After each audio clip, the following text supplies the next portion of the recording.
చండీగఢ్, పంజాబ్ రాష్ట్రాల్లో ఉద్యోగాలు ఇప్పిస్తా నెలకు ఏకంగా 70,000 జీతం. కానీ ఓ కండిషన్. 12 లక్షలు ఇస్తే మాత్రం ఆ జాబులు మీ సొంతం అంటూ ఓ కేటుగాడు నిరుద్యోగ యువకులను నమ్మించి గొంతు కోశాడు. ఒకరు కాదు, ఇద్దరు కాదు, ఇలా ఎంతో మందిని నిండా ముంచి అందిని కాడికి దండుకున్నాడు.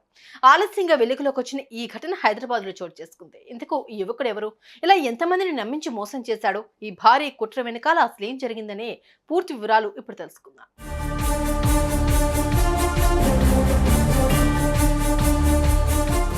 ఎల్బీ నగర్లోని ఎన్టీఆర్ నగర్లో కృష్ణ అనే వ్యక్తి నివాసం ఉంటున్నాడు. ఇతడు గతంలో చాలా చోట్ల పనిచేశాడు, కానీ ఎక్కడా కూడా సంతృప్తి చెందలేదు. అలా అయితే కాదని భావించిన ఈ కేటుగాడు సరికొత్త మోసానికి తెరలేపాడు.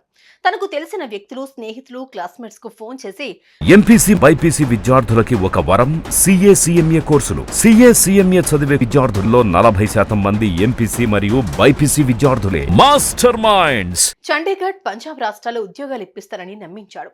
ఇతడి మాటలు నమ్మిన ఎంతో మంది అమాయకులు అతడికి డబ్బులు చెల్లించారు. ఇలా ఒక్కొక్కరి నుంచి ఈ మోసగాడు 12 లక్షల వరకు వసూలు చేసినట్లుగా తెలుస్తోంది.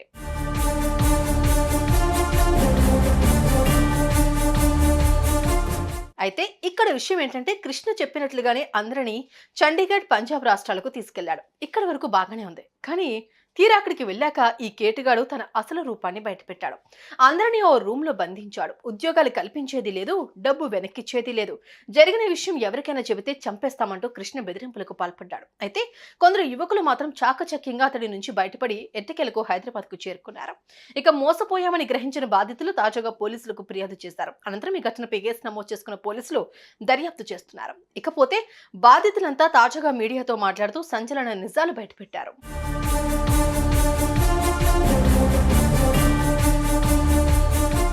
ఉపాధి కల్పన పేరుతో చండీగఢ్, పంజాబ్ రాష్ట్రాలు తీసుకెళ్లి అక్కడ బంధించాడని, ఉద్యోగాలు చూపించకపోగా ఇచ్చిన డబ్బు తిరిగిచ్చేది లేదని వార్నింగ్ ఇచ్చాడని బాధితులు వాపోయారు.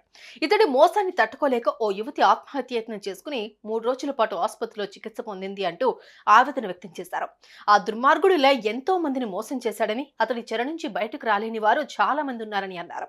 ఎలాగైనా మిగతా వారిని రక్షించి మా అందరికీ న్యాయం చేయడంతో పాటు నిందితుడిని కఠినంగా శిక్షించాలని కోరుతున్నారు. ఇదే అంశం ఇప్పుడు స్థానికంగా తీవ్ర చర్చనీయాంశమవుతోంది.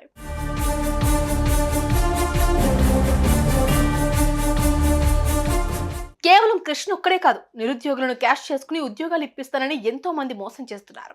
ఇలా మోసపోయే వాళ్ళు ఉన్నంత వరకు మోసం చేస్తూనే ఉంటారని, ఇలాంటి వారి పట్ల జాగ్రత్తగా ఉండాలంటూ పోలీసులు సూచిస్తున్నారు. సుమన్ టీవీలో మీ పర్సనల్ అండ్ బిజినెస్ ప్రమోషన్స్ కోసం కింది నెంబర్కి కాంటాక్ట్ చేయండి.